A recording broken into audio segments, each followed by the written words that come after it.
नमस्कार। प्रस्तुत है आज का चिंतन। परिवार में बड़ों से छोटों को पालन पोषण, संरक्षण एवं मार्गदर्शन के रूप में अनेक अनुदान प्राप्त होते हैं। इन अनुदानों का प्रतिदान छोटों द्वारा दिया जाना कर्तव्य है। माता पिता बच्चों के शरीर का ही पालन पोषण नहीं करते, उनके मन मस्तिष्क को भी अपनी भावनाओं विचारों से भोजन देते हैं। मानसिक भूख भी बहुत महत्वपूर्ण होती है। उसकी तृप्ति स्नेह ममता प्यार से होती है। वह सब जिन्होंने जीवन भर बिना कंजूसी के अपने ऊपर उड़ेला है, उनके प्रति कृतज्ञता मनुष्य का स्वाभाविक धर्म है। स्नेह का अभाव व्यक्तित्व विकास को उससे कम नहीं अधिक ही प्रभावित करता है जितना शारीरिक अपोषण। समुचित एवं पर्याप्त आहार न मिलने से अनेक शारीरिक विकृतियां उत्पन्न होती हैं। इसी तरह स्नेह प्यार के अपोषण से भी अनेक मानसिक ही नहीं शारीरिक रोग भी उत्पन्न हो जाते हैं।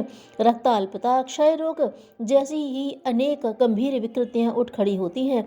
भावनात्मक रिक्तता मनुष्य को भीतर से अधूरा असमर्थ बनाती है। जिनको माँ बाप का स्नेह दुलार नहीं मिलता और अनाथालय आदि में जीवन बिताना होता है, वे विकृत एवं पथभ्रष्ट हो जाते हैं। भावनात्मक रिक्तता ही इस पथभ्रष्टता का कारण होती है। बड़ों का स्नेह दुलार बच्चों के लिए तो सर्वाधिक आवश्यक खुराक है ही, वयस्कों को भी उसकी पुलक भरी अनुभूति से एक विशेष शक्ति मिलती है। घर का कोई बड़ा बूढ़ा जब नहीं रहता, तब प्रत्येक वयस्क को भी सूनापन महसूस होता है। लगता है जैसे सर पर से कोई स्नेहपूर्ण छाया उठ गई। जब तक वे रहते हैं, घर के समर्थ वयस्क तक एक प्रकार की निश्चिंतता का अनुभव करते हैं। बड़ों की उपस्थिति का महत्व बड़ों के साथ रह चुके परिजन ही समझ पाते हैं। वे अपनी सतर्क दृष्टि, स्नेहपूर्ण मनोभाव और परिपक्व बुद्धि से परिवार के प्रत्येक सदस्य की आवश्यकता, इच्छा एवं दिशा को समझते रहते हैं। तदनुरूप उचित व्यवस्था करते हैं, सलाह सुझाव देते हैं तथा आवश्यकता पड़ने पर गलत कार्य दिशा का विरोध भी करते हैं। उनकी विस्तृत जानकारी, संतुलित निर्णय शक्ति और प्रगाढ़ प्रेम से परिवार निरंतर लाभान्वित होता रहता है। जिन्होंने व्यक्तित्व निर्माण के इतने साधन जुटाए, संरक्षण मार्गदर्शन दिया, प्यार दुलार दिया, उनके प्रति कृतज्ञता का भाव जगे बिना रह भी कैसे सकता है। मन के इस कृतज्ञता भाव की अभिव्यक्ति दो रूपों में होती है। एक सामाजिक बाह्य शिष्टाचार के रूप में, दूसरे आंतरिक शिष्टता के रूप में। सामाजिक बाह्य शिष्टाचार का बोध बाह्य क्रियाओं से होता है। बड़ों के सामने चारपाई बिस्तर पर न बैठना, उनके समीप जाने पर सिर की तरफ नहीं पैरों की तरफ खड़े होना, चलते समय उनसे पीछे चलना, आगे आगे न कूदना, अत्यधिक जोर से न बोलना, हंसी विनोद में भी सम्मान एवं मर्यादा का ध्यान रखना, प्रातः सायं या कहीं जाते समय और कहीं से आने पर प्रणाम अभिवादन करना आदि। आंतरिक सम्मान कृतज्ञता, नम्रता, विनयशीलता के रूप में प्रकट होता है। व्यक्तित्व की विशिष्टताएं एवं श्रेष्ठताएं दूसरों के मन में श्रद्धा पैदा करती हैं। उसी प्रकार बड़ों द्वारा छोटों के लिए किया जाने वाला त्याग छोटों द्वारा उनके प्रति विनयशीलता कृतज्ञता के रूप में अभिव्यक्त होता है। यह विनयशीलता प्रत्येक गतिविधि से टपक सकती है। बड़ों के सामने चलने बैठने का ढंग, उन तक आने जाने के समय की भाव भंगिमा, चाल ढाल और उनसे बात करते समय स्वरों का कंपन यानी टोन छोटों की विनयशीलता को स्पष्ट कर देते हैं। बड़ों के प्रति कृतज्ञता का भाव ही पर्याप्त नहीं, यह भाव अनेक कर्तव्यों की अपेक्षा करता है। समर्थ होते ही बड़ों से मुंह फेर लेना, उनसे अलग रहने की जोड़ तोड़ करने लगना और उनके प्रति अपने दायित्वों से भागने के लिए बहाने ढूंढना कृतज्ञता है। यही व्यवहार बड़ों द्वारा हुआ होता तो आज इस कृतज्ञता को कर सकने लायक स्थिति भी नहीं बनती। यह स्मरण कर सदा बड़ों के प्रति अपने कर्तव्य कर्म करने ही चाहिए।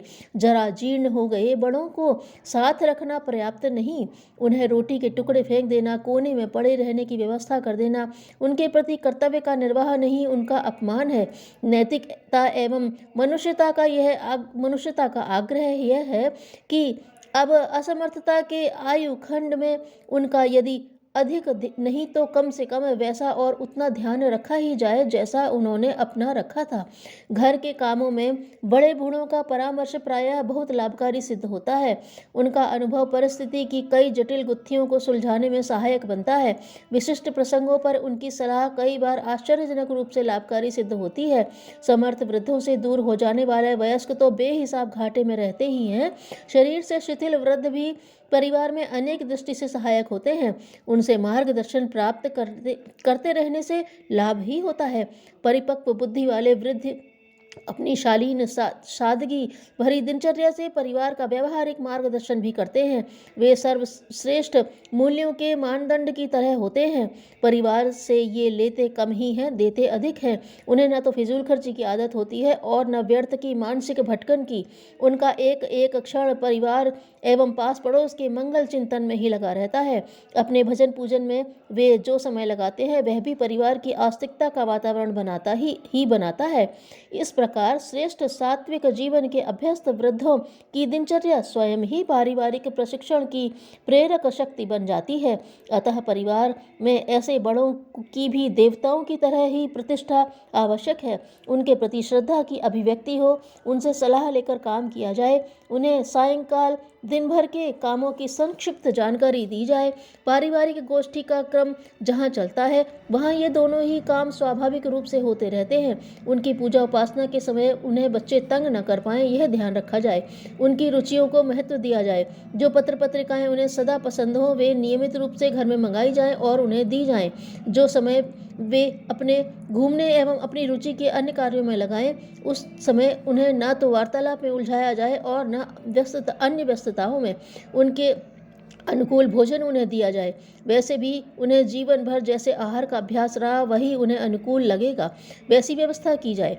साथ ही यथाशक्ति दूध, छाछ, हरी सब्जी, फल का समुचित मात्रा भी उन्हें दी जाए। उनका आहार वैसे भी कम हो जाता है। चटोरापन प्रायः उन्हें भाता नहीं, अतः पोषक तत्वों वाले हल्के सुपाच्य आहार की उनके लिए अनुकूल व्यवस्था हो। वृद्धों को खुद ही बच्चों के साथ खेलने में आनंद आता है तथा साथ रखने खिलाने का उत्साह उमड़ता है। यह उत्साह तभी ठंडा पड़ता है जब उन्हें बार बार बच्चों की देख रेख के लिए कहा जाए, उनके स्वाभिमान को चोट पहुंचाई जाए और ऐसा व्यवहार किया जाए मानो वे घरेलू नौकर हैं। तब उन्हें यही सब करने में अपमान प्रतीत होने लगता है। अवज्ञा, धृष्टता उन्हें मरणांतक कष्ट देती है। उन्हें ऐसी पीड़ा पहुंचाना अपराध है। कई बार बड़ों के द्वारा ऐसी बातें कही जा सकती हैं जो ग्राह्य न हो, किंतु इस कारण उन्हें तीखे स्वरों में उत्तर देने की आवश्यकता नहीं। बात बढ़ने के अवसर टालने चाहिए और उन्हें बढ़ चढ़कर प्रत्युत्तर देने की स्पर्धा में नहीं पड़ना चाहिए। यह शालीनता का तकाजा है। अधिक वृद्ध जन प्रायः अपना काम स्वयं नहीं कर सकते, जैसे कपड़े धोना, पलंग ले जाना, यह सब उनके लिए करना आवश्यक है।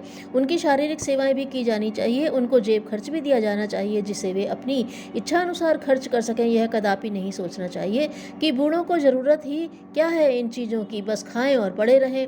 उनके पास अर्थ साधन हो न भी हो अथवा अपनी संपत्ति छोटों को सौंप चुके हों तो भी उन्हें आवश्यकता अनुसार समुचित पैसे देते रहने चाहिए। उनकी रुचि के स्थानों, मंदिरों आदि में कभी कभी पूरे परिवार को घूमने जाना चाहिए। सम्मान तथा कृतज्ञता की व्यवहार में अभिव्यक्ति बड़ों के प्रति प्रत्येक मनुष्य का कर्तव्य है। उसकी उपेक्षा करना कर्तव्य विमुखता है। धन्यवाद।